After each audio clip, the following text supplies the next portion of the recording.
जब ईरान की ये मिसाइल फायर की जाती है तो तस्वीरें ऐसी होती हैं।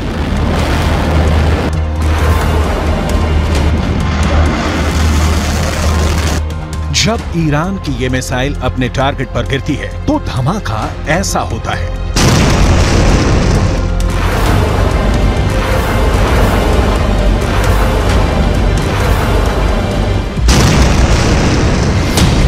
अब यही मिसाइल रूस पहुंचने वाली है और समझ लीजिए कि इस मिसाइल को लेकर बात पक्की हो गई है। ये है ईरान की फतेह 110 मिसाइल। अमेरिका इसकी दहशत जानता है, इजराइल इसका खौफ समझता है और अब इसी मिसाइल के जरिए पुतिन यूक्रेन को डराना चाहते हैं।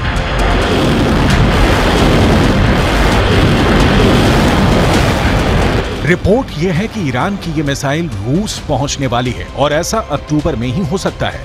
फतेह 110 को टेस्ट हुए पूरी दुनिया ने बहुत देखा है। अब इसकी असली हमले वाली लॉन्चिंग भी दुनिया जल्दी देखेगी। ऐसा क्यों होगा, इसके बारे में वॉशिंगटन में मौजूद institute of study of war ने बहुत साफ साफ बात बता दी है।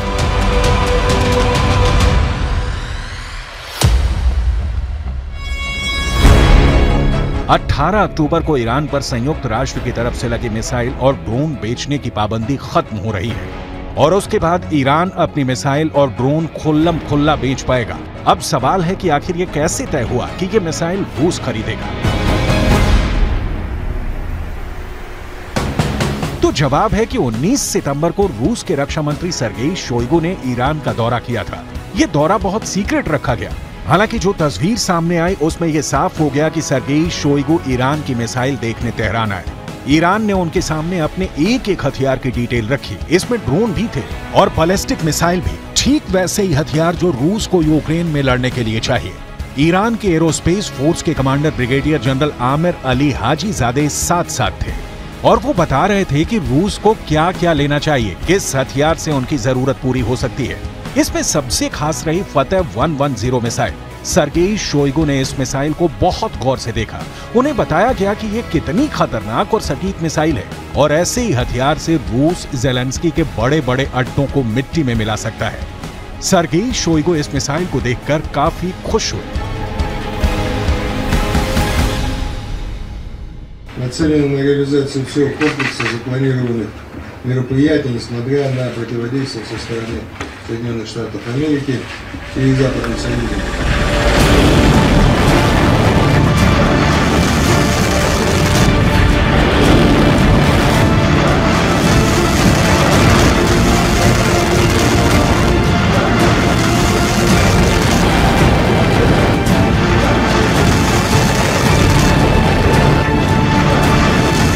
अब इससे ये बात साफ हो रही है कि 18 तारीख को जब ईरान की मिसाइल सेल पर पाबंदी हटेगी तो इसका सबसे बड़ा फायदा रूस को ही होगा और सबसे बड़ा नुकसान सिर्फ यूक्रेन को नहीं होगा, ये बात भी तय है।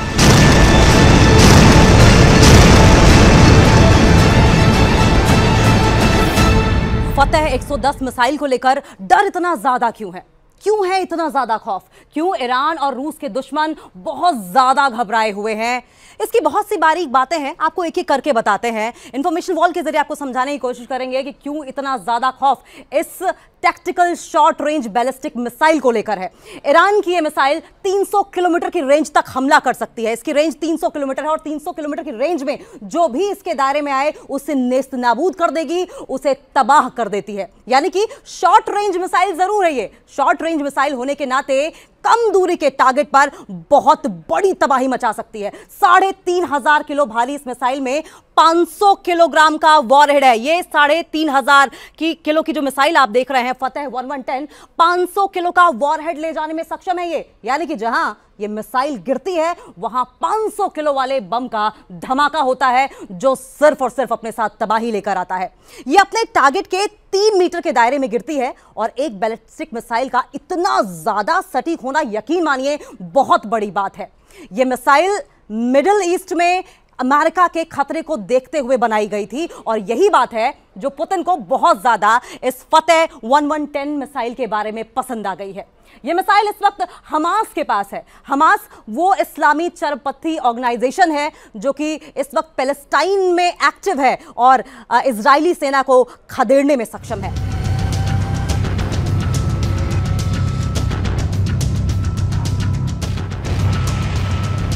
फतेह 110 वाकई बहुत खतरनाक मिसाइल है। इस मिसाइल के नए वर्जन फतेह 313 इससे पहले अपना प्रैक्टिकल दिखा चुकी है। इसी मिसाइल से ईरान ने इराक में मिलिट्री बेस पर हमला किया था।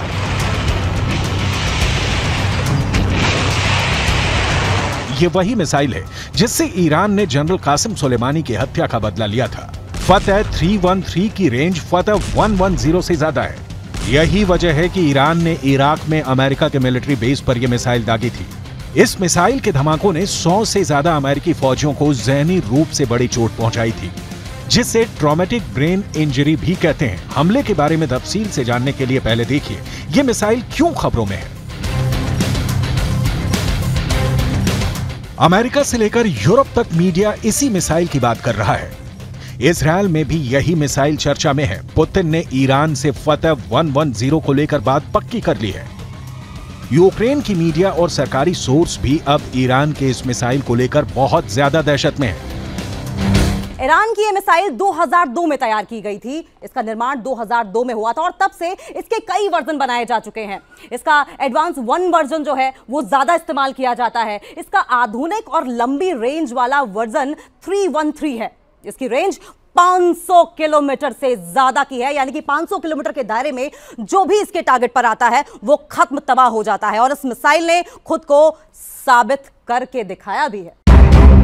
यूक्रेन और इजरायल की इंटेलिजेंस रिपोर्ट दावा कर रही है कि रूस को फतेह 110 के साथ जुल्फिकार बैलिस्टिक मिसाइल भी मिल सकती है। इन दोनों की रेंज 300 किलोमीटर से ज्यादा है। जब से ये बात ईरान के दुश्मनों को पता चली है वो घबराए हुए हैं। जब से ये बात ज़ेलेंस्की को पता चली है वो बहुत दहशत में है। अब उनकी एक ही डिमांड है कि किसी भी तरह यूक्रेन की फौज को ऐसे एयर डिफेंस सिस्टम से लैस किया जाए जो ईरान से मिलने वाली ड्रोन और मिसाइल को काउंटर कर सके। Сьогоднішній російський обстріл ракетами і дронами теж призвів до нових перебоїв з електрикою, але це виправляється. Відновлювальні роботи тривають. Така форма терору не дасть Росії нічого навіть зараз, коли ми ще не маємо достатньої кількості систем ППО. ज़ेलेंस्की को यह बात पता चल गई है कि फतेह 110 मिसाइल को रोकना बहुत मुश्किल है और इसमें अमेरिका भी पूरी तरह फेल साबित रहा है।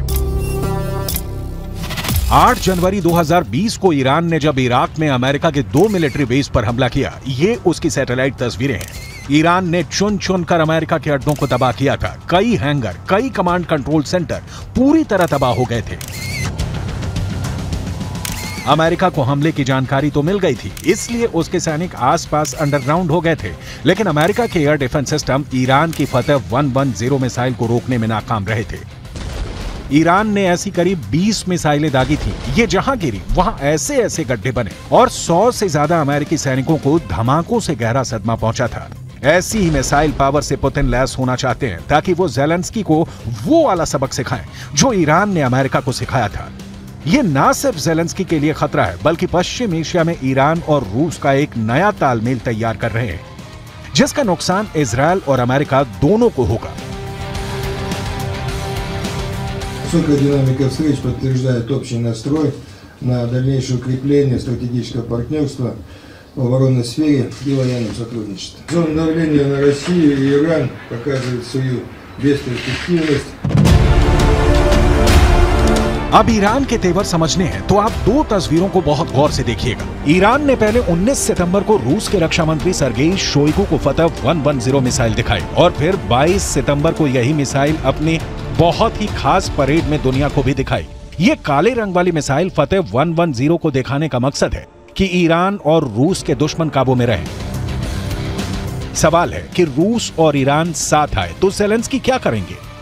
एयर डिफेंस तो ठीक है, लेकिन टक्कर तो बराबर की होनी चाहिए। इसलिए ज़ेलेंस्की के ऑपरेशन को भी बहुत गौर से समझिएगा। ज़ेलेंस्की को अब एटैकम्स मिसाइल मिलने जा रही है जो हाइमर जैसे लॉन्चर से दागी जाती है। इसकी रेंज 300 किलोमीटर होती है। अमेरिका से लेकर यूक्रेन तक तमाम मीडिया और देश की सरकारें अब इसी मिसाइल की बात कर रही हैं।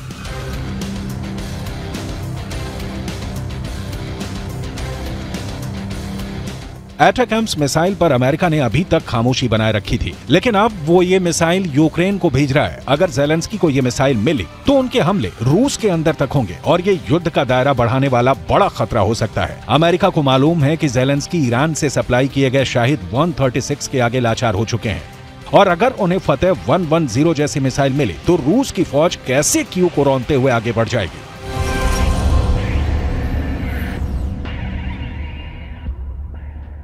The most recent escalation, the United States strongly condemns Russia's missile strikes today, which continue to demonstrate Putin's brutality. As you know, President Biden and the G7 leaders met with President Zelensky last week, and President Biden also spoke with President Zelensky one-on-one the day before that G7 conversation. We are in daily touch with the Ukrainians across the administration, from the National Security Advisor to the Department of Defense and the Department of State. On Friday, we announced an additional $725 million in security package for Ukraine to provide critical needs for it to defend itself, continue to defend itself and bravely. इससे पहले Iran के शाहिद 136 ने बहुत बड़ी तबाही मचाई है। ये वाकई बहुत खतरनाक ड्रोन है जो अकेले हमला नहीं करता, बल्कि एक साथ कई ड्रोन लॉन्च किए जाते हैं। ये आत्मघाती ड्रोन है। इन्हें ईरान का कामिकाज़े ड्रोन भी कहा जाता है, जो यूक्रेन की पोजीशन पर अटैक कर रहे हैं। देखा जाए तो ईरान अब सीधे तौर पर नहीं तो एक अलग मोर्चे पर अमेरिका को सबक सिखाना चाहता है, और इसीलिए उसने अपनी ड्रोन वाली ताकत रूस को दी है। जब ड्रोन से अटैक होता है तो आसमान से तबाही बरसती है। ये इसका ओरिजिनल वीडियो है।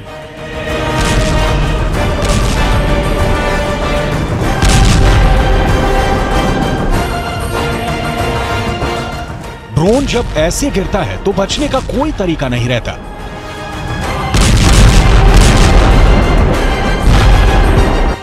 ये स्वार्म अटैक यानी एक साथ मधुमक्खियों की तरह हमला करते हैं।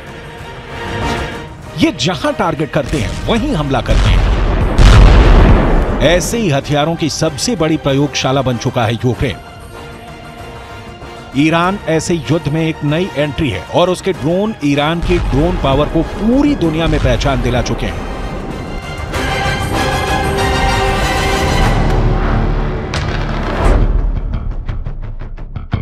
अब बारी फतेह 110 मिसाइल की है, जो पुतिन को गजब की पावर देगी। ईरान के हथियार मिलने से पुतिन को जबरदस्त फायदा हुआ है, जबकि ज़ेलेंस्की को अब बड़े नुकसान का खतरा समझ में आ गया है, क्योंकि अब ड्रोन के साथ रूस के पास ईरान की मिसाइल भी आने वाली है।